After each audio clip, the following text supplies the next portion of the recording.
मित्र, मानसशास्त्रामध्ये बालमानसशास्त्र हा एक मोठा उपविभाग आहे.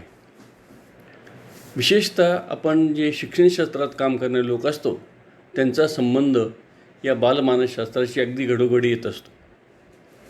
त्या बालमानसशास्त्रामध्ये सुद्धा कुठून सुरुवात होते तर जे लहान बाळ जे असतं त्याची वाढ कशी होते आणि त्याचा विकास कसा होतो इथून त्याची सुरुवात होते.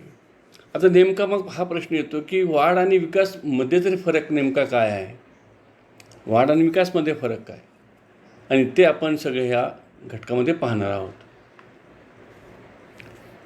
या ठिकाणी पहा की वाढ म्हणजे काय तर आकारमान, प्रमाण, वय, वजन, उंची इत्यादीमध्ये होणारा धनात्मक बदल किंवा आपल्याला सहज लक्षात येतं ते सांगायलाच पाहिजे अशातला भाग नाही की समजा वाढ आपल्या शरीरात वाढ झाली म्हणजे वजनात वाढ झालेली आहे, उंचीत वाढ झाली म्हणजे आपण भौतिक साधनाच्या साह्यानं ती सहजपणे आपण मोजू शकतो की उंची किती वाढली, वजन किती वाढलं. एखादं लहान मुलं असतं नंतर 2 वर्षानंतरचं वजन किती वाढलं, 3 वर्षानंतर किती वजन वाढलं वगैरे वगैरे, हे असते वाढ. आणि धनात्मक वाढ म्हणजे की पॉझिटिव्हच असते. असं होतं का की वाढ कधी मागं जाईल का असं म्हणता येईल का आपल्याला? एक तर जी वजा वाढ झालेली आहे, वजा वाढ होत नसते, वाढ ही नेहमी धनात्मक होत असते.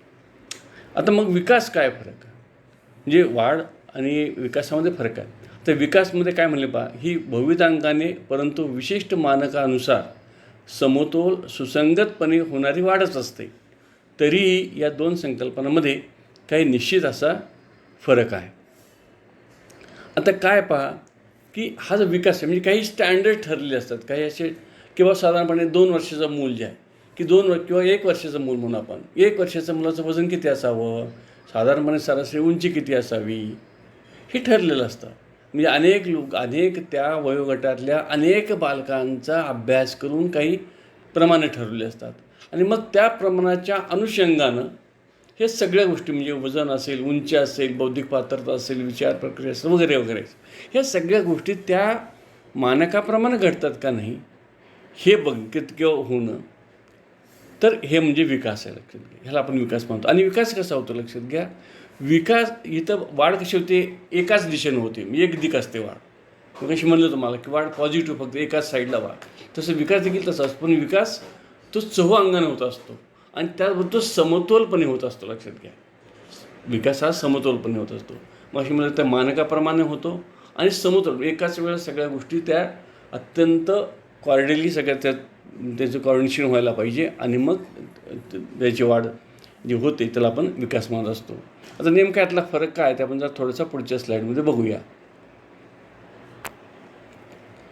तर काय म्हणले पहा, पहिल्यांदा की वाढ ही अत्यंत मर्यादित संकल्पना आहे आणि विकास ही खूप व्यापक व व्यामिश्र संकल्पना आहे. म्हणजे आता यातला फरक पहा, पहिला मुद्दा काय तो.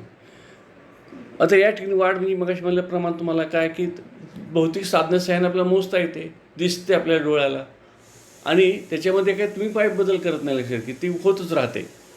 आता विकास जो आहे विकास देखील तसंच आहे. म्हणजे वाढ आणि विकास ह्या अगदी पूर्णपणे वेगळ्या कल्पना आहेत. विकास देखील वाढीचाच भाग आहे. पण या ठिकाणी काय विकास मी म्हणलं तुम्हाला की एकाच वेळेला उंची वाढणं, त्याच वेळेला वजन वाढणं, त्याच बाकी ह्या सगळ्या गोष्टी आहेत त्या प्रमाणानुसार. म्हणजे असं झालं का की फक्त उंची वाढली आणि फक्त वजन नाही वाढलं, नाही, त्या उंचीच्या प्रपोर्शनमध्येच वजन वाढलेलं आहे. त्याच वेळेला समजा त्याची बौद्धिक पात्रता असेल म्हणा, त्याची विचारक्षमता असेल म्हणा, त्याची कल्पकता असेल म्हणा, ही त्या ह्याच्यामध्ये वाढणं. आणि म्हणून त्याला म्हणजे व्यामिश्र म्हणजे कॉम्प्लेक्स ते कन्सेप्ट आहे. अनेक गोष्टी म्हणजे सगळ्या गोष्टींचा हे, आणि तेही कसं म्हणजे अनेक गोष्टींची वाढ हे तर बरोबरच आहे, पण अनेक गोष्टींची वाढ म्हणजे नुसती अनेक गोष्टींची वाढ अशी अपेक्षित नाही, तर त्यांचं कॉर्डिनेशन. आणि ते कसं कॉर्डिनेशन, जे काही मानकं ठरलेले आहेत त्यानुसार त्यांचं जर ती वाढ झाली असेल त्याला आपण विकास म्हणजे तीसुद्धा वाढच असते. परंतु ती जर वाढ अशी सम्यकपणे झाली असेल, त्यांच्यात समन्वय असेल, तर आपण त्याला म्हणतो विकास आहे. नंतर वाढ ही संख्यात्मक असते आणि विकास हा गुणात्मक असतो. वाढ आपल्याला समजता येते सरळ की अशाची वाढ झालेली आहे, पण विकास असा आपल्याला मोजता येत नाही. लक्षात घ्या, हा गुणात्मक आहे, क्वालिटेटिव्ह आहे. म्हणजे कसं होतं पहा, मग म्हणलं तुम्हाला की लांबी, रुंदी, उंची वगैरे आपण असं जसं मोजतो भौतिक साधनाचं आहे ना, तसं आपल्या ह्या मोजतात नाही. कारण हे जे आहे ते क्वालिटेटिव्ह टर्म आहे. ह्या क्वालिटेटिव्ह टर्म जे असतात किंवा गुणात्मक ज्या गोष्टी असतात त्या आपल्याला सहज इतक्या सोप्या पद्धतीने आपण प्रयत्न करतो. म्हणजे त्यासाठी काही मग वेगळ्या पद्धतीच्या टेस्ट तयार करतो, सायकोलॉजिकल टेस्ट करतो, ॲटिट्यूड स्केल केला, अमुक केलं तमुक केलं. पण जितक्या अचूकपणे आपण वाढ मोजू शकतो भौतिक साधनाच्या सहाय्यानं, तशा पद्धतीनं आपल्याला विकास मोजता येत नसतो.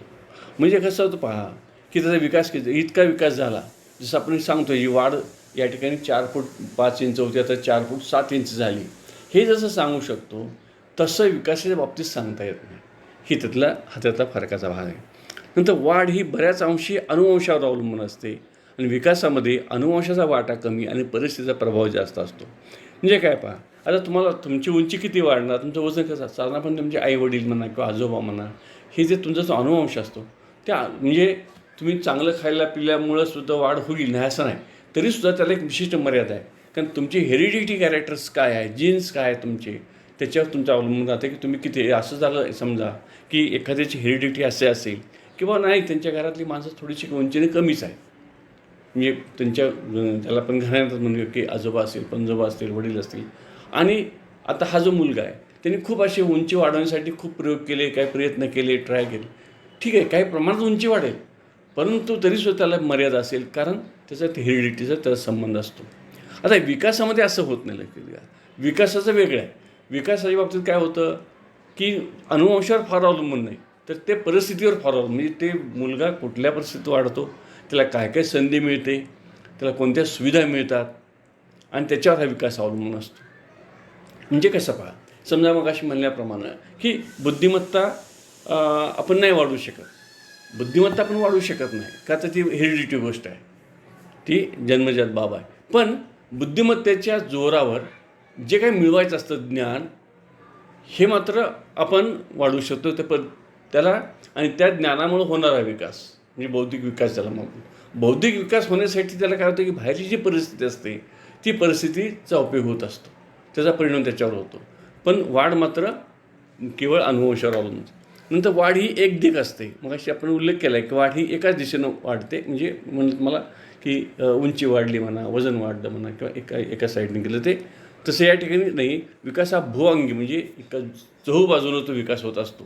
म्हणजे एकाच वेळेला तो विद्यार्थी त्याचा बौद्धिक विकास होत असतो, बुद्धिमत्ता वाढली असते, कल्पनाशक्ती वाढली असते, वेगवेगळ्या उंची वाढली असते, वजन वाढलेलं असतं.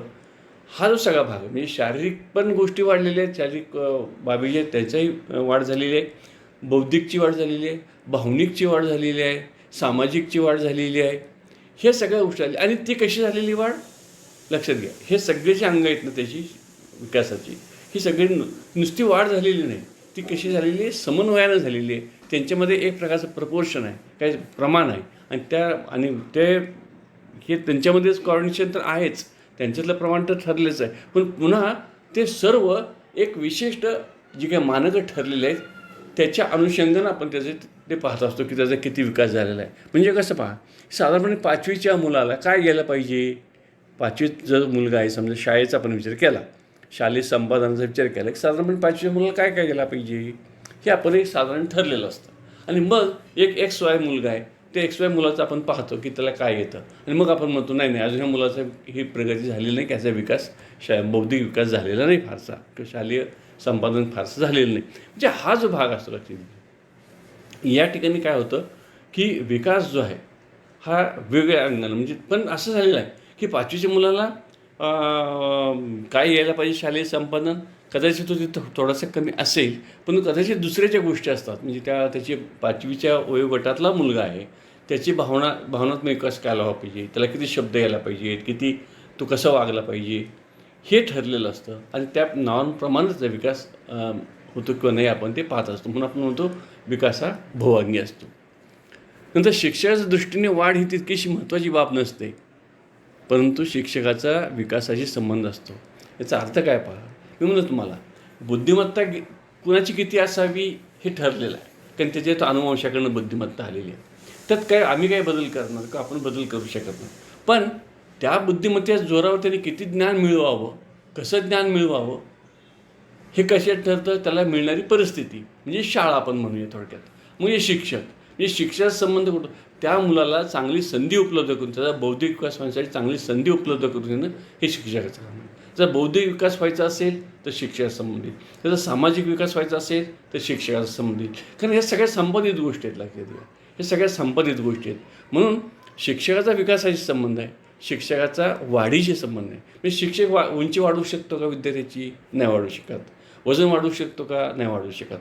पण शिक्षक बौद्धिक विकास करू शकतो, सामाजिक विकास करू शकतो, इव्हन शारीरिक विकाससुद्धा. लक्षात घ्या, शारीरिक विकास कसा करतो?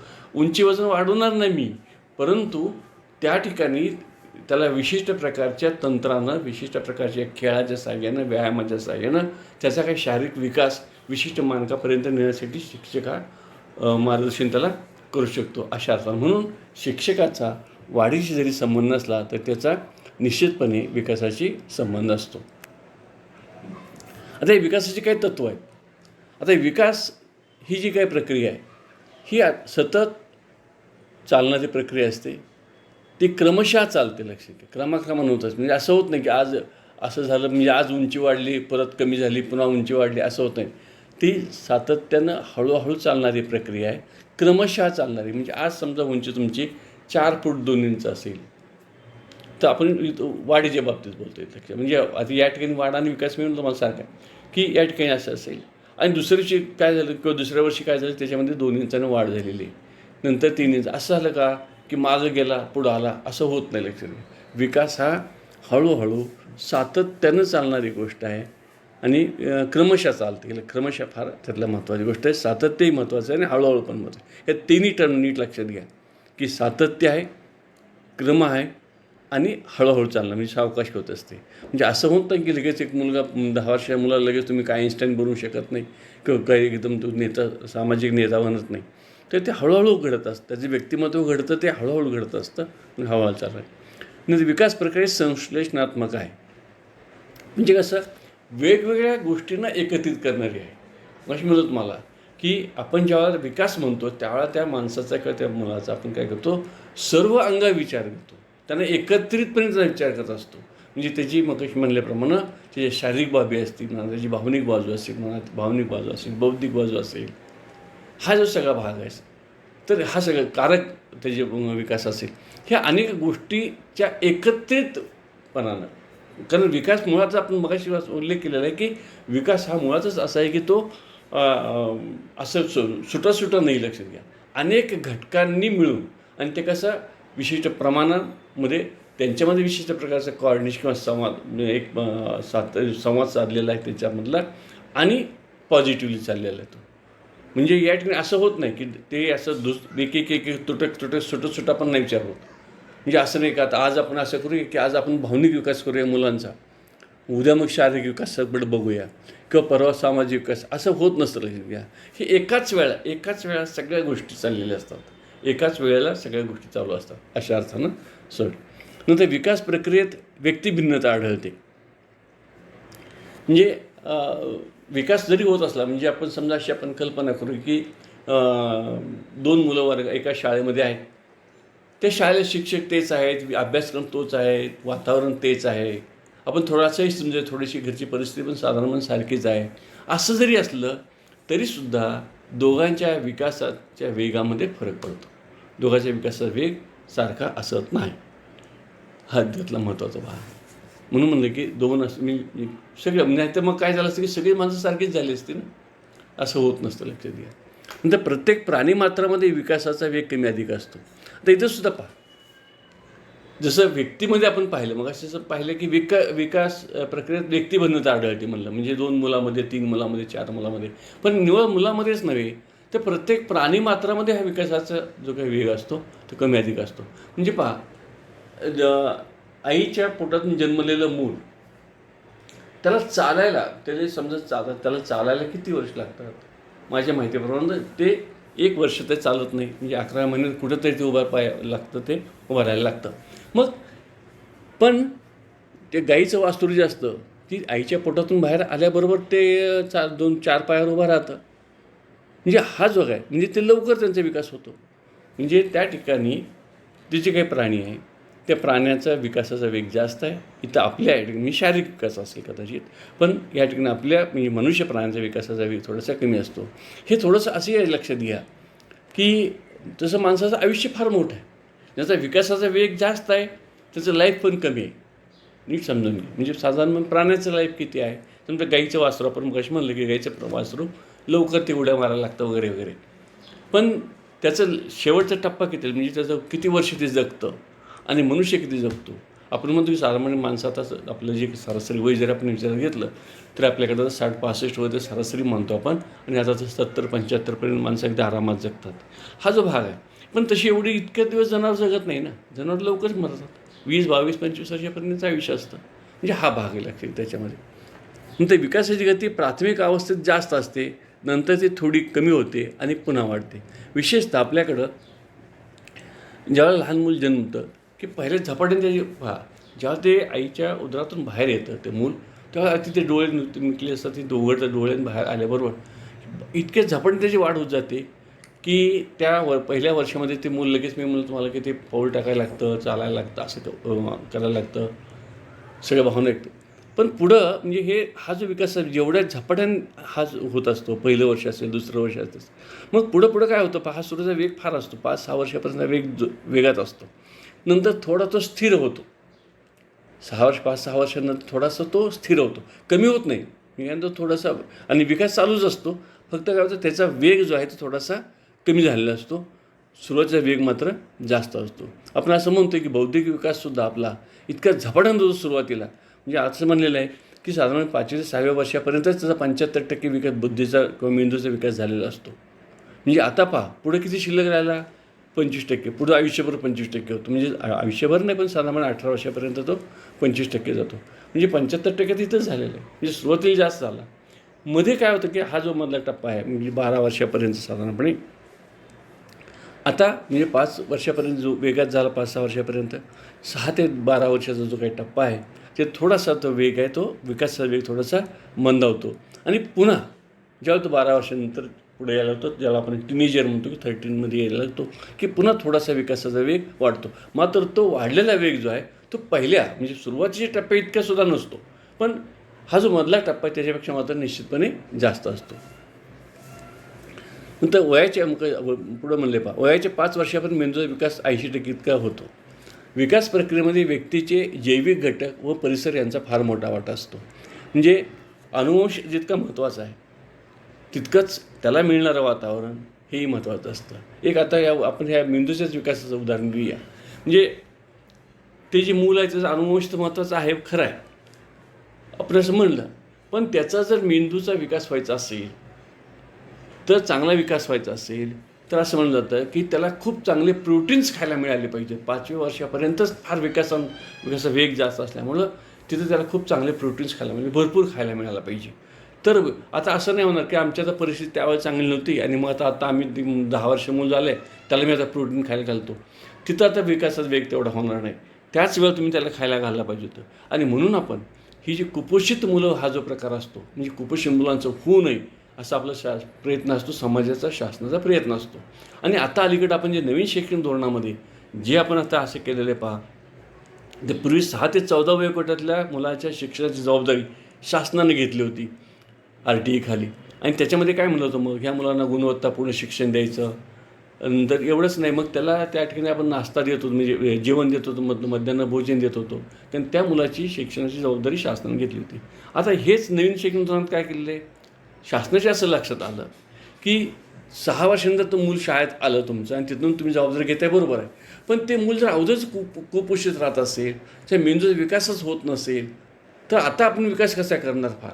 आणि म्हणून मग 3 वर्षापासून जो शासनाने जबाबदारी घेतली आता, आणि 3 वर्षानंतर ते मुलं आता RTE खाली आपण आलं. म्हणून आपण काय केलं, तर 3 वर्षाचं मूल जेव्हा बालवाडीत येणार आहे, आता बालवाडीच्या शिक्षणाची जबाबदारी शासनाने घेतली. म्हणजे का जबाबदारी घेतलेली आहे, तर हा जो टप्पा आहे 5 वर्षापर्यंतचा, ते मूल कुठंतरी घरात वाढलेलं आहे किंवा कुठंतरी वस्तीवर वाढतं आहे, कुठंतरी वाडीवर वाढतं आहे किंवा झोपडपट्टीत वाढतं आहे, तर त्याला संधीच मिळणार नाही त्या विकासाला. त्याला शैक्षणिक विकासाची, बौद्धिक विकासाची संधी मिळावी म्हणून शाळा त्याला त्याच्याजवळ आपण उपलब्ध करून देतो आहे किंवा त्याला शाळेत घालतो आहे किंवा बालवाडीत आणतो आहे. आत्तापर्यंत काय होतं, बालवाडी होते, पण बालवाडी कशा होत्या, त्याच्यावर काही कंट्रोल नव्हता शासनाचा. ज्यांची श्रीमंताची मुलं आहेत ती जात होती, गरिबांची मुलं जात नव्हती, झोपडपट्टील्या मुलाला माहीतच नाही, असा जो प्रकार होता. आता असं होणार नाही. याचं कारणच हे आहे की आता आपण त्याला हा जो परिसर आहे म्हणजे शैक्षणिक परिसर आपण पुरवतो आहे. इव्हन आता आपण त्या काय म्हणलेलं आहे की बालवाडीमध्ये आता आपण किंवा ह्या नवीन शैक्षणिक धोरणामध्ये आपण असं म्हणलेलं आहे, या मुलांना दुपारचं जेवण तर देणारच, पण आपण त्याला नाश्ता पण देणार आहोत. आणि हा सगळा नाश्ता असो किंवा जेवण असो, हे कसं असणार आहे, मॅक्झिमम प्रोटीनयुक्त जेवण असणार आहे की जेणेकरून त्याचा जो बौद्धिक विकास आहे त्याला कुठलाही अडथळा निर्माण होऊ नये. ही गोष्ट फार महत्त्वाची लागते. नंतर विकास हा सर्व अवस्थामध्ये व बहुतेक सर्व पैलूबाबत सूत्रबद्ध व अपरिवर्तनीय क्रमाने घडून येतो. उदाहरणार्थ बोलण्यापूर्वी हुंकार, चौकून काढण्यापूर्वी वर्तुळ. म्हणजे पहा की हा जो ज्याचा मगाशी म्हणत होतो की क्रमशः आपण जे म्हणत होतो त्याचंच थोडंसं स्पष्टीकरण म्हणूया आपण फार तर, की कसं होतं पहा, असं होतं का की आता तो मुलगा बोलायला शिकला आणि आता नाही, आता मग त्याला हुंकार येतो.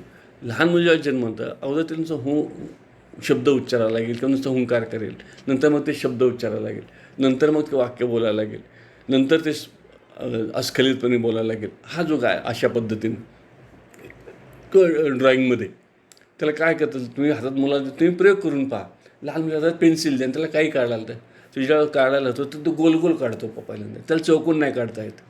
चौकून हे नंतरच्या, कारण ती थोडीशी त्या तुलनेनं कठीण गोष्ट असते. म्हणजे थोडक्यात हे सगळं सोप्याकडून अवघडाकडे अशाच पद्धतीने सगळं ते चालू असतं. नंतर प्रत्येक विकास अवस्थेमध्ये काही धोके असतात. आता पहा, याचा अर्थ कसा आहे की अगदी विकासावस्था जर आपण अगदी घेतली तर केवळ जन्मापासूनच नव्हे, ते जन्मपूर्व अवस्थेपासून, कारण आईच्या उदरामध्ये सुद्धा, गर्भामध्ये ते मूल जेव्हा वाढत असतं, ती जी अवस्था असते तिथंसुद्धा काही त्याला धोका असतो. म्हणजे काय धोका असतो पहा, की त्या आईला जर समजा काही त्रास झाला किंवा काही थोडासा अपघात झाला दुर्दैवानं किंवा काय झालं तर त्याला ते त्रास होऊ शकतो. किंवा त्या आईनं चुकीची औषध घेतली गेली असतील म्हणा, किंवा काही चुकीच्या काही गोष्टी घडल्या असतील म्हणा, किंवा तिला खूप मानसिक त्रास होत असेल म्हणा, की त्याचा त्रास त्या गर्भावर होतो, गर्भाच्या विकासावर होत असतो. तसंच ते मूल जन्मलं समजा, की जन्मतानासुद्धा काही वेळा आपण म्हणतो ना की त्या आईला बाबा की जन्मताना थोडंसं काही स्त्रियांच्या बाबतीत त्रास होतो, मग ते सिझरिंग करावं लागतं किंवा काही प्रॉब्लेम्स शारीरिक काही, आणि त्याचा त्रास काही वेळेला त्या मुलांच्यावर देखील होत असतो. आणि किंवा तिथंच नाही नंतरसुद्धा, म्हणजे पुढचीसुद्धा अवस्था असते ती शैशव अवस्था, लहान बाळ असतील म्हणा, तर त्या ठिकाणीसुद्धा हे ज्या काही तुमचे जे काही हार्मोन्स असतात आपल्या शरीरामध्ये, वेगळ्या अंतःस्राव ग्रंथी असतात आणि त्या ग्रंथी स्रवत असतात आणि त्यामुळे आपल्या हालचाल जे असते सगळ्या वेगवेगळ्या हालचाली ते कंट्रोल करत असतात किंवा त्याला ते कारणीभूत असतात. तर ह्या ग्रंथी जर नीट स्रवल्या नाहीत, म्हणजे ॲड्रेनलिन जर समजा प्रमाणात स्रवलं नाही, तर मग काय प्रॉब्लेम येतो की ते मूल फार मंद बनतं, म्हणजे ज्याला हालचाली त्याच्या मंद होतात, मेंगलट म्हणतो आपण, असं ते मूल बनायला लागतं. किंवा ते जास्त प्रमाणात एकदम काय वेळेला हे झालं तरी काय होतं की ते मुलं ते हायपर होतं, म्हणजे फारच चुकीसारखं ते खोट्या करणार असं बनतं. म्हणजे अशा गोष्टी तिथं होऊ शकतात. त्याचबरोबर काही वेळा काही आजार असतात की ते आजार ह्या विशिष्ट वयातच ते मुलाला फार धोके, म्हणून आपण ते काय करतो की जे काही ह्याचे पोलिओचे डोस देणं म्हणा, BCG इंजेक्शन देणं म्हणा वगैरे, हे या अवस्थेत आपण देत असतो.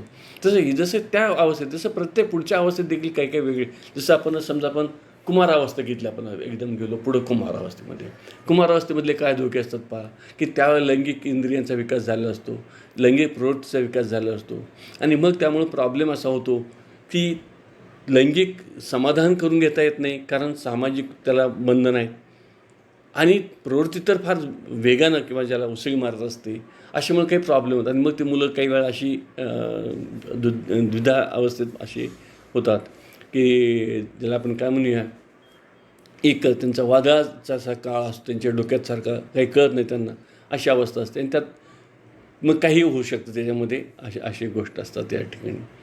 नंतर विकास प्रक्रिया सातत्यपूर्ण असली तरी ती सध्या एकाच वेगाने होत नाहीत. मग अशी म्हणल्याप्रमाणे की ती सातत्यपूर्ण आहे आणि संथही आहे, ही जरी असेल तरी एकाच वेगाने. त्याचं कारण असं की मग अशी म्हणल्याप्रमाणे सुरुवातीला वेग जास्त असतो, नंतर वेग कमी होतो, नंतर पुन्हा तो वेग वाढतो, आणि मग हा जो म्हणजे म्हणून तुम्हाला पुन्हा जरी वाढला तो अगदी पहिल्यासारखा वाढत नाही, पण तो वाढत असतो. आणि ह्या सगळ्या असं आपण मानसशास्त्राने मानत असतात, पण ह्या सगळ्या गोष्टी ज्या आहेत ते सगळ्या 18 ते 22 वर्षापर्यंत ह्या सगळ्या गोष्टी आपल्या विकासाच्या बऱ्याचशा पूर्ण झालेल्या असतात. तर विकासाच्या एका अवस्थेत घातला गेलेला पाया दुसऱ्या अवस्थेतील विकासावर परिणाम करतो. म्हणजे आता ही आपल्याला समजण्यासारखी गोष्ट आहे. जर पहिल्या अवस्थेमध्ये जर त्याला सगळ्या गोष्टी चांगल्या व्यवस्थित मिळाल्या असतील, चांगले प्रोटीन्स मिळाले असतील त्या मुलाला, सगळ्या चांगल्या शिक्षणाची व्यवस्था मिळाली असेल त्या विशिष्ट अवस्थेमध्ये, तर त्याला पुढच्या अवस्थेचा फायदा होतच होतो. समजा आपण याचं असं उदाहरण घेऊया की एखादा मुलगा आहे की तो झोपडपट्टीत राहिला आणि त्याला बिचाराला काही मिळालं नाही, त्या लहानपणी त्याला खायलाच मिळालं नाही, काही मिळालं नाही, तर त्याचा दुष्परिणाम म्हणून त्याचा प्रतिकूल परिणाम त्याच्या पुढच्या अवस्थेत, म्हणजे तुम्ही जेव्हा तो मुलगा शाळेत येतो ते शाळेतल्याच शिक्षणावर होतो. कारण त्याचा बौद्धिक विकास ज्या वेगानं व्हायला पाहिजे होता तो वेगानं झालाच नाही त्या अवस्थेमध्ये. आणि मग आता तो जो विकास आहे त्याचा किंवा तो जो काही प्रकार असतो त्याचा परिणाम त्याला आत्ता भोगावा लागतो पुढच्या अवस्थेमध्ये. त्याला आपण पूर्व बाल्यावस्था किंवा उत्तर बाल्यावस्था असं म्हणतो आपण. नंतर विकास हा डोक्याकडून पायाकडं, म्हणजे मुलाचा विकास कसा होतो. अगदी समजा आईच्या उदरातून मूल जेव्हा बाहेर येतं त्यावेळेला विकास कसा होतो डोक्याकडून पायाकडं होतं. म्हणजे डोकं जे आहे त्या डोक्याकडून पायाकडं, तर आणि तसंच ते धडाकडून हातापायाकडं, म्हणजे जो काही शरीराचं धड असतं. म्हणजे थोडक्यात काय पहा की डोकं जे सुरुवातीला त्या मुलाचं डोकं फार मोठं असतं, काय फार आता ते मूल मान वळवतं पण त्याला पाय नाही तेव्हा सुरुवात. म्हणजे अगदी आपण असं म्हणूया की आईच्या उदरातून मूल बाहेर जेव्हा येतं ते नंतर जितके पटकन अगोदर काय होईल त्याचं, तर ते म्हणजे ते डोकं जे आहे ते डोकंची थोडी हालचाल करेल, पण त्यावेळेला पायाची हालचाल करता येत नाही. आता तसंच या ठिकाणी काय होतं पहा की आपलं जे धड जे आहे, म्हणजे आतले सांगाडामधला जो बॉडी पार्ट आहे, तर त्याच्याकडून हातापायाकडे, म्हणजे बोटाचे जे काही स्नायू आहे समजा हातापायाचे, ते नंतर विकास होत जातो. आणि पहिला जो म्हणजे पोट जे आहे, म्हणजे थोडक्यात पोट छाती हा जो सगळा भाग आहे हा सगळा ह्याचा विकास अगोदर होतो आणि नंतर तो विकास हे सगळ्या हातापायाकडे जात असतो. नंतर विकास मोठ्या स्नायूकडून छोट्या स्नायूकडे असा होतो. म्हणजे दंडमांड्यातले स्नायू जे असतात त्यांचा विकास अगोदर होतो आणि बोटाच्या स्नायूंचा नंतर होतो. म्हणजे मुलाला हातापायाच्या जे स्नायू जे आहेत मोठे त्यामुळे हातापायाची हालचाल करता येते, पण बोटाची जी काही पकड म्हणतो आपण, दोन बोटाच्या चिमटीमध्ये त्याला पेन किंवा पेन्सिल पकडता येत नाही. पहा, मी म्हणलं तुम्हाला की वर्ष झालेलं मूल चालायला लागतं आहे. म्हणजे हे जे मूल चालायला लागलं म्हणजे काय झालं, त्याच्या पायामधले जे काही स्नायू आहेत तर ते आता थोडेसे बऱ्यापैकी सक्षम झालेले आहेत. हाताचे स्नायू सक्षम झाले आहेत, पण बोटामधले स्नायू एवढे सक्षम नाहीत की त्याला ते पेन धरून ते काही आकृती काढता यावी. कारण त्याचा अजून विकास, बोटातल्या स्नायूंचा विकास हा थोडासा नंतर झालेला असतो. म्हणजे हा साधारणपणे अशा पद्धतीचा विकास होत असतो. आणि म्हणून तर आपण काय म्हणतो पहा की तुम्ही जे गडबड करू नका, मुलाला लगेच दुसऱ्या तिसऱ्या वर्षीच लगेच त्याला लिहायला लावणं वगैरे गडबड करू नका. कारण काय होतं की अजून त्या मुलाच्या बोटाच्या स्नायूमध्ये फार ताकद आलेली नसते, ते स्नायूचा विकास झालेला नसतो. मग त्यामुळे गडबड केली तर काय होतं, ते मूल धरतं पेन नाही असं नाही, पण त्याला मग ज्या पद्धतीने त्यांनी धरायला पाहिजे जितक्या व्यवस्थित त्याला धरता येत नसतं. आणि मग त्याचं अक्षर जे आहे ते तुम्हाला जे अपेक्षित असतं तसं ते अक्षर चांगलं येणं शक्य नसतं. म्हणून तिथे आपण घाई करायची नसते. आता हे लक्षात घ्या. थोडासा आपण असा विचार करूया की ह्या सगळ्या गोष्टीत आपण ज्या पाहिल्या तत्त्व पाहिली किंवा पाहिलं, तर ह्याचा आपल्याला परीक्षेच्या संदर्भात किंवा मला सांगितलं सर ह्याच्यावर प्रश्न कसा आपल्याला विचारला जाईल किंवा प्रश्न कसा काढता येईल ह्याच्यावरचा, तर काय होईल पहा, एखादी तुम्हाला प्रसंग दिला जाईल, एखाद्या सिच्युएशन दिली जाईल आणि मग या ठिकाणी कोणत्याही विकासाचं तत्त्व तुम्हाला अवलंबले आणि मग खाली विकासाची तत्त्व तुम्हाला दिली जातील.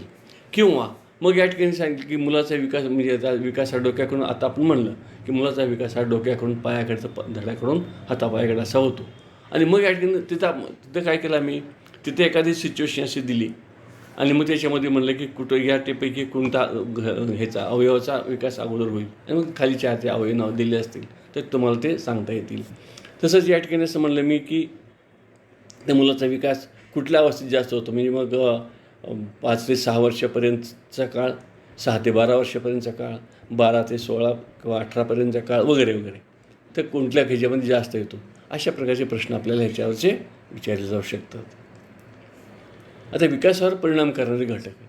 आता ह्याच्यामध्ये लक्षात घ्या 3 घटक आपण इथं म्हणले महत्त्वाचे. म्हणजे एक जैविक घटक किंवा ज्याला बायोलॉजिकल घटक म्हणू आपण, जैविक घटक आहे ते.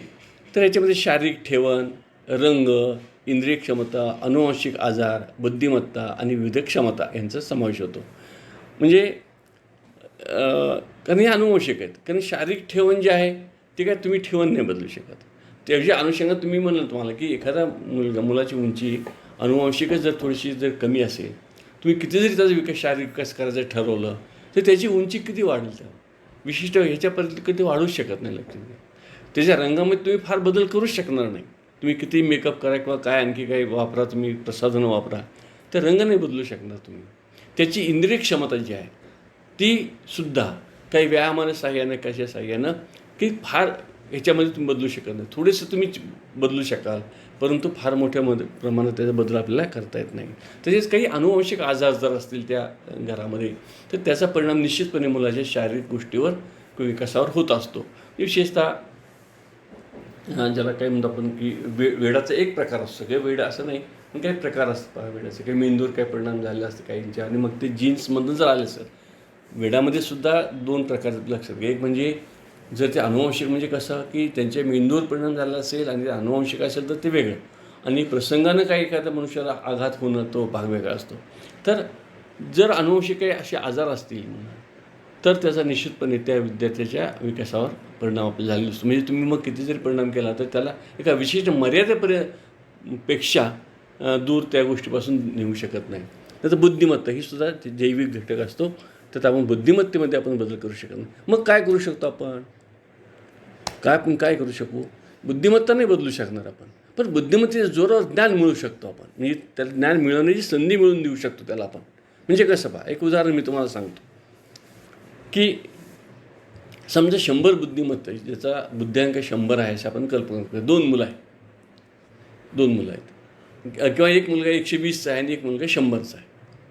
आता हा जो 100चा मुलगा आहे त्याची बुद्धिमत्ता नाही बदलू शकणार, कारण ती बुद्धिमत्ता 100च राहणार आहे.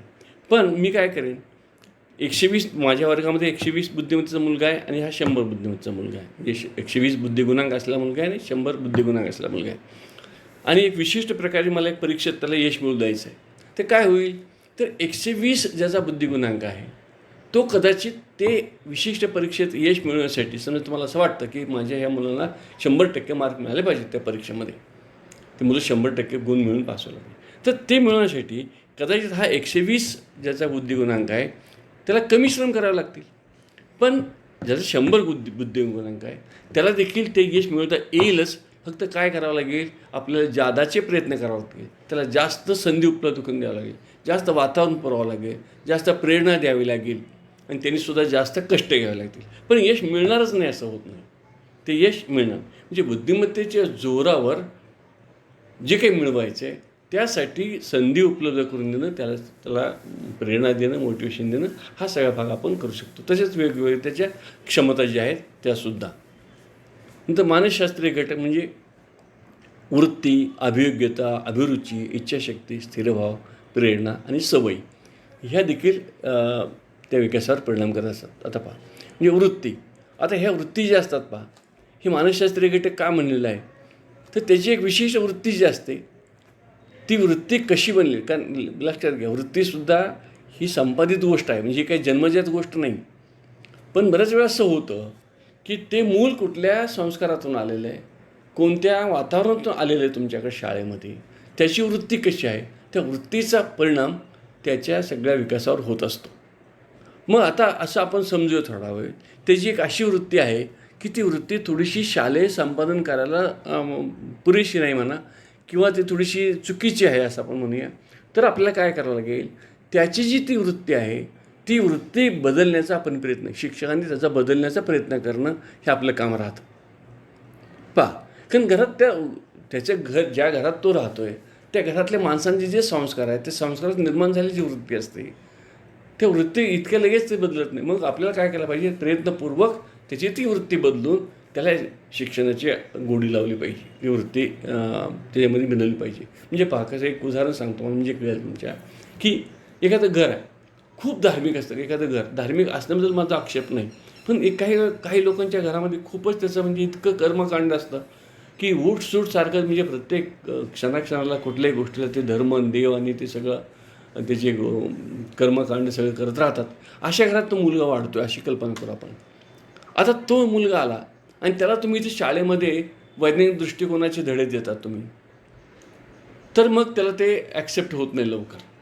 मग काय करायला पाहिजे, त्याची जी ती वृत्ती आहे ती वृत्ती बदलून तुम्हाला जशी वृत्ती घडवायची आहे त्यासाठी तुम्हाला प्रयत्न करावा लागेल शिक्षकाला. आणि असं करता येतं, लक्षात घ्या. कारण वृत्ती ही संपादित गोष्टी काही जन्मजात, जसं बुद्धिमत्ता जन्मजात आहे, पण ही काही जन्मजात गोष्ट नाही. अभियोग्यता मात्र बऱ्याच अंशी जन्मजात असते, त्यामुळे आपण काही अभियोग्यता फारशी बदलू शकत नाही. त्या कल म्हणजे अभियोग्यता म्हणजे कल ज्याला म्हणून आपण, त्याला नैसर्गिक कल असतो, पण कलाला देखील काही प्रमाणात, मी म्हणलं तुम्हाला काही प्रमाणात मात्र आपण ते थोडंसं त्याला वळवू शकतो. मात्र अभियोग्यतासुद्धा आपण बदलू शकत नाही, कारण ती बाय बर्थ मिळणारी गोष्ट आहे. तर अभिरुची म्हणजे ज्याला पण इच्छा हे म्हणून की आवड म्हणूया, ही सुद्धा अभिरुची पहा की ही संपादित गोष्ट असते. मग ही जी संपादित गोष्ट असते तर ती गोष्ट आपल्याला बदलता येते, आपल्याला पाहिजे तशी त्याच्यामध्ये अभिरुची निर्माण करता येते. बऱ्याच वेळा असं होतं की ग्रामीण भागात जी शाळेत मुलं येतात त्यावेळेला बऱ्याच वेळा त्यांना तसा शाळेचा संपर्क नसतो की आईवडील अशिक्षित समजा जर असतील, आता अलीकडे तो प्रकार नसतो फारसा, पण अगदी समजा अशिक्षित जर असतील किंवा अगदी काही आदिवासी मुलं असतील, त्याच्या घरात काही संस्कार नसेल शिक्षणाचा वगैरे, कदाचित तर ते शिक्षणात गोडी वाटतच नाही ना. त्याला काय वाटेल क मध्ये क ख ग मध्ये आणि एक्स वायमध्ये काय इंटरेस्ट असणार आहे त्याला. तर हा जो इंटरेस्ट आहे, हा इंटरेस्ट निर्माण करायचं काम आपलं आहे, लक्षात घ्या. हे निर्माण करू शकतो आपण, कारण मी म्हणतो तुम्हाला ही काही जन्मजात गोष्ट नाही, ही अभिरुची. कारण त्यांना अभिरुची कशीच असते, शिकार करण्याची अभिरुची असेल, जंगलात हिंडण्याची अभिरुची असेल, वनस्पती काय गोळा करण्याची अभिरुची असेल. पण आपल्याला ती अभिरुची आत्ता नको आहे ना. मला तर ॲज अ टीचर मला शाळेत त्याला त्या पुस्तक वाचण्याची अभिरुची पाहिजे, गाणं म्हणण्याची अभिरुची पाहिजे, कविता म्हणण्याची अभिरुची निर्माण व्हायला पाहिजे. मग तशी आपल्या अभिरुची आपल्याला निर्माण करावी लागते. आणि ही सगळ्या गोष्टी परिणाम करत असतात. तशी इच्छाशक्ती, त्या मुलाची इच्छाशक्ती असते, ती इच्छाशक्ती देखील त्याच्या विकासावर परिणाम करते. त्यांनी जर ठरवलं एखाद्या मुलांनी की मला अमुक अमुक व्हायचं आहे, तर बऱ्याच वेळेला तो मुलगा ते करू शकतो. फक्त त्याला ते तसं पाठबळ नाही, मानसिक पाठबळ त्याला द्यावं लागतं. म्हणजे मला एक उदाहरण मी तुम्हाला सांगतो की माझ्या मित्राचा एक मुलगा होता 7वीत, लक्षात घ्या. अगदी अजिबात अतिशयोक्ती नाही, 7वीत मुलगा होता. आणि त्या 7वीत असणाऱ्या मुलांनी असं ठरवलं की मला मिलिटरीमध्ये मोठ्या पोस्टवर जायचं आहे, मेजर किंवा अशासारख्या पोस्टवर. आणि त्यांनी तिथून तयारी केली सुरू. त्यांनी ठरवलं दुसरं काहीच करायचं नाही मला. त्यांनी म्हणजे शारीरिक ह्याच्यापासून व्यायाम करण्यापासून सगळ्या गोष्टीपासून सुरुवात केली. पुढे चांगला म्हणजे हुशार होता, पण तरीसुद्धा त्यांनी चांगले त्याला तुमच्या 12वीला चांगले मार्क्स मिळूनसुद्धा तो सायन्सला गेला नाही, मुद्दाम आर्ट्सला गेला. कारण त्यांनी काय केलं, मग तिथं पुन्हा BAला सायकोलॉजी विषय घेतला, कारण त्यातल्या काही टेस्टचा उपयोग आपल्याला तिकडं होईल असं करून, आणि तो शेवटी मेजर झाला. तर ही इच्छाशक्ती आहे ही. आणि त्याला घरच्यांनी त्याला पाठबळ दिलं. जर घरचे म्हणले असते की नाही आपल्याला ते 12वी मेडिकल महत्त्वाचं आहे, कशाला तुला चांगले मार्क, तू हुशार आहेस, तुला मेडिकलला मिळेल वगैरे, तू इंजिनियर हो, नाही, त्याला पाठबळ दिलं आणि त्यामुळं मग तो ठेवू शकला. म्हणून इच्छाशक्तीच्या जोरावर आपण आपला विकास करून घेऊ शकतो. मात्र शिक्षकांचं देखील काम असतं की त्याची इच्छाशक्ती थोडीशी आहे ती विकसित करणं, त्याला पाठबळ देणं, त्याला प्रोत्साहन देणं वगैरे वगैरे. जसं स्थिरभाव म्हणजे ज्याला आपण काही सेंटिमेंट्स असतात, म्हणजे ज्याला दया म्हणा, करुणा म्हणा, ह्या ज्या सगळ्या गोष्टी असतात, परोपकार, अशा ज्या भावना, सहानुभूती, असे जे काही असतात की ह्या गोष्टी त्या विद्यार्थ्याच्या विकासावर निश्चितपणे परिणाम करत असतात. आणि आपणही ह्या गोष्टींचा विकास करायचा असतो, लक्षात घ्या. शिक्षकांनीसुद्धा यांचा विकास करायचा असतो. नंतर प्रेरणा, त्या विद्यार्थ्याला किती प्रेरणा मिळते त्याच्यावर अवलंबून असं की त्याचा विकास किती होणार आहे. जर प्रेरणाच मिळत नसेल तर विकास होणार नाही, लक्षात घ्या. म्हणून शिक्षकाचं काम काय, बऱ्याच वेळेला सगळ्यात जास्त महत्त्वाचं काम काय असेल तर प्रेरणा आहे. आता तर मला नेहमी असं वाटतं की एकेकाळ असा होतं की आम्ही ज्या काळामध्ये विद्यार्थी होतो त्यावेळी आम्ही पूर्णपणे शिक्षकावर आणि पुस्तकावर अवलंबून होतो. एक तर आम्हाला ज्ञान कुठून मिळायचं, एक तर आमच्या शिक्षकाकडून मिळणार किंवा पुस्तकाकडून मिळणार. पण आज अशी परिस्थिती नाही आहे. आज तुम्हाला ज्ञान वेगवेगळ्या मार्गातून मिळते, लक्षात घ्या. TVतून ज्ञान मिळते, वर्तमानपत्रातून ज्ञान मिळतं, तुमच्या रेडिओमधून ज्ञान मिळतं, संगणकाच्या इंटरनेटवरून ज्ञान मिळायला लागलं. सगळ्या त्यातली जी काही वेगळी सोशल मीडिया जो आहे त्या मीडियातनं सगळीकडून तुम्हाला ज्ञानाचे सोर्स उपलब्ध आहेत. पण प्रश्न काय आहे, प्रश्न असा आहे की ते घेण्याची प्रेरणा तर कोणत्या तरी द्यायला पाहिजे. आत्तासुद्धा पाहता सध्या आपल्याकडे कोरोना काळ चालू आहे आणि तुम्ही वर्गात शिक्षक म्हणून काही लोक शिकवत आहेत. ऑनलाईन सध्या आपलं चालू आहे. पण मुलं ते खरोखर ऐकतायत का? आपण म्हणतो, आपण गृहीत धरलं की मुलं वर्गात म्हणजे घरी ते टी व्हीवर बघतायत किंवा तुमच्या त्या मोबाईलवरून बघतायत वगैरे वगैरे, आणि समजा नुसते बघत असतील, तुम्ही काय हे केलं असेल तरीसुद्धा ते शिकतायत का? तर त्याला प्रेरणा द्यावी लागते. त्याला आता तर असंच परिस्थिती आहे की तुमचं काम फक्त प्रेरणा देण्याचं आहे, कारण ज्ञान तर त्याला कुठेही मिळेल. तुमची त्याला फार गरजच नाही आहे ज्ञानासाठी. तर म्हणून प्रेरणा देणे तुमचं फार काम आहे. तसे चांगल्या सवयी, शिक्षण म्हणजे काय, तर चांगल्या सवयी लावणं हा एक भाग असतो. सवयी हा देखील त्याच्या विकासाचा एक फार मोठा घटक असतो. सामाजिक शालेय शिक्षण जे असतं त्याचाही खूप विकासावर परिणाम होत असतो. शालेय शिक्षण जर मिळालं नाही, म्हणजे बुद्धिमत्ता आहे, लक्षात घ्या, बुद्धिमत्ता आहे, पण त्याला शालेय शिक्षण मिळालं नाही तर त्याचा विकास फार मर्यादित होतो, लक्षात घ्या. म्हणून तर ज्याला डॉक्टर बाबासाहेब आंबेडकर म्हणायचे नाही, किंवा मुलांना शिक्षण घ्या. शिक्षणानं काय होतं बघा की मनुष्य म्हणजे प्राण्याचं माणसात रूपांतर व्हायचं असेल तर शिक्षण घेणं आवश्यक आहे. म्हणजे इतकं ते शालेय शिक्षणाला महत्त्व आहे. आणि हे शिक्षण जे आहे ते शिक्षणामुळं, नाहीतर मग माणसानं ह्याच्यामध्ये फरकच काय आहे? माणसामध्ये प्राण्यामध्ये फरक काय आहे? तर काय करतो आपण, मनुष्य प्राणी जो आहे, हा मनुष्य प्राणी हा आपले जे काही नैसर्गिक ज्या काही प्रवृत्ती आहेत त्याच्यावर तो संयम पाळतो, त्याला एक विशिष्ट प्रकारे वळण लावतो. आणि हे सगळं व्हायचं असेल तर त्यासाठी शालेय शिक्षणच आवश्यक असतं. आर्थिक परिस्थितीचा पण परिणाम होत असतो. आर्थिक परिस्थिती जर विद्यार्थ्याची चांगली नसेल किंवा कुणाचीही चांगली नसेल तर निश्चितपणे त्याचा प्रतिकूल परिणाम त्या विद्यार्थ्याच्या विकासावर होत असतो. नंतर घरातलं वातावरण जर प्रेमळ नसेल, सुखदायी नसेल, सुखकारक नसेल तर मुलांचा विकास जो आहे त्या विकासावर अत्यंत प्रतिकूल परिणाम होतो. आता तर कायद्यानंच म्हणलेलं आहे पहा की लहान मुलांना भावनिक सुरक्षितता मिळणं, प्रेम मिळणं हा मुलाचा कायद्यानं अधिकार आहे. की आईवडिलाकडून किंवा पालकाकडून त्याला प्रेम मिळणं हा मुलाचा कायदेशीर अधिकार आहे. कारण हेच मिळालं नाही तर मुलाचा विकास होत नाही. मुलं कुंठून जातात, मुलं एकलकोंडी बनतात, मुलं मिसळत नाहीत कोणाशी. अशा पद्धतीने त्याचा ते वाढ किंवा विकास होत नाही. नंतर शेजार, सामाजिक दर्जा, म्हणजे तुम्ही ज्या आसपास परिसरात ज्या राहता, तुमचे शेजार लोक कसे आहेत त्याचाही परिणाम निश्चितपणे विकासावर होतो. जर आपण ज्या ठिकाणी राहतो आहे, समजा तिथं लोकांशी कोणाचा संपर्कच नसेल तर मग काय, जो सामाजिक विकास होणारच कसा? विशेषतः तुम्ही पाहतो की जे बंगले असतात, स्वतंत्र बंगले असतात, त्या ठिकाणी राहणारे लोक जे आहेत, प्रत्येक बंगल्याला कंपाऊंड असतं. त्यामुळे ह्या घरातला मुलगा तिकडे जाणं अवघड आहे, कुठे जात नाहीत. आणि त्यामुळे मग काय होतं, मुलांचे सामाजिक विकास कमी होतो. आता ह्याच्या उलट झोपडपट्टीमध्ये होतं. झोपडपट्टीमध्ये काय होतं की सगळे असे एकत्र असतात, त्यांचा सामाजिक विकास चांगला होतो. पण काही वेळा त्याचं दुसऱ्या वाईट गोष्टी पण येतात की तिकडच्या मग समजा चांगले लोक नसतील तर मग त्यांचे काही शिवीगाळ करणं, काय अमुक करणं, सगळे त्याचे परिणाम देखील होत असतात. म्हणजे अशा ह्या सगळ्या शेजार आपले कोण आहे त्याचा देखील विकासावर परिणाम होत असतो. आणि नंतर सामाजिक दर्जा, म्हणजे तुम्ही कुठले सामाजिक सोशल स्टेटस तुमचं काय आहे त्याच्यावर आपण म्हणतो ना किंवा हे मध्यमवर्गीय लोक आहेत, ही श्रीमंत लोक आहेत, अमुक हे गरीब आहेत, किंवा हे अत्यंत आर्थिकदृष्ट्या दुर्बल घटकातले लोक आहेत, हे आदिवासी लोक आहेत. हे जे आहे की त्याच्यामुळे देखील त्याचा निश्चितपणे त्या विद्यार्थ्याच्या किंवा व्यक्तीच्या विकासावर परिणाम होत असतो. म्हणजे काय होतं पहा की समजा जात असेल, धर्म असेल, वंश असेल, ह्याच्यामुळे सुद्धा त्याचा परिणाम निश्चितपणे विकासावर होतो. कसा? आता मी म्हणलं की एक देशाचं उदाहरण मी तुम्हाला सांगतो की जपानमध्ये सारखा देश आहे. तर जपानमध्ये काय आहे की लोक जे आहेत तर त्यांचं एकूण कल्चर जे आहे ते वर्कहोलिक आहे. म्हणजे कसं की त्या लोकांना सारखं कष्टच करावेसे वाटत असतात. आणि मग त्यामुळे त्याचा परिणाम काय होतो, ते जो काही तिथं मूल जन्माला येईल की ते देखील तसंच बनत जाणार आहे. कारण त्यांना स्वतःची कामाची, प्रामाणिकपणाची सवय लागलेली असते, लक्षात घ्या. नंतर धर्म असतो की काही म्हणत मला की काही धर्म असतात की थोडेसे कडवे असतात, त्याला आपण काय म्हणू की थोडेसे कठोर बंधनं असतात ते. तर त्याचाही मग परिणाम होतो. म्हणजे धार्मिक वातावरण खूप असेल घरामध्ये, धर्माची जर शिकवण फार कडवी असेल तर त्याचा निश्चितपणे एक अनुकूल किंवा प्रतिकूल असा परिणाम त्या ह्याच्यावर व्यक्तीच्या विकासावर होत जातो.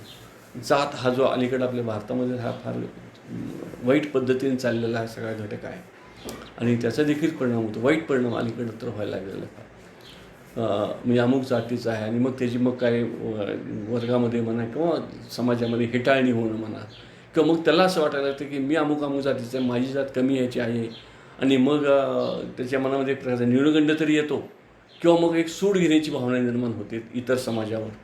अशा पद्धतीचा सगळा प्रकार होतो आणि तो सगळा त्याचं जे व्यक्तिमत्व जसं घडायला पाहिजे, निकोप व्हायला पाहिजे, तसं घडत नाही. असे वेगवेगळे प्रकारचे घटक या विकासावर परिणाम करत असतात. तर हे जे सगळं आता लक्षात घ्या. मग या ठिकाणी सुद्धा आपल्याला असा प्रश्न विचारला जाण्याची शक्यता असते की अमुक अमुक एक समजा हे दिला, एक सिच्युएशन तुम्हाला दिली जाईल आणि मग या ठिकाणी कोणता घटक विकासावर परिणाम करणारा कोणता घटक कारणीभूत ठरलेला आहे. मग खाली घटकांचे नाव दिलं असेल म्हणजे मग बुद्धिमत्ता आहे, क्षमता आहे वगैरे वगैरे वगैरे. तर अशा दृष्टीनं ह्याचा आपण अभ्यास करायचा आहे. तुम्ही निश्चितपणे अभ्यास कराल अशी मी आशा करतो आणि या ठिकाणी मी थांबतो.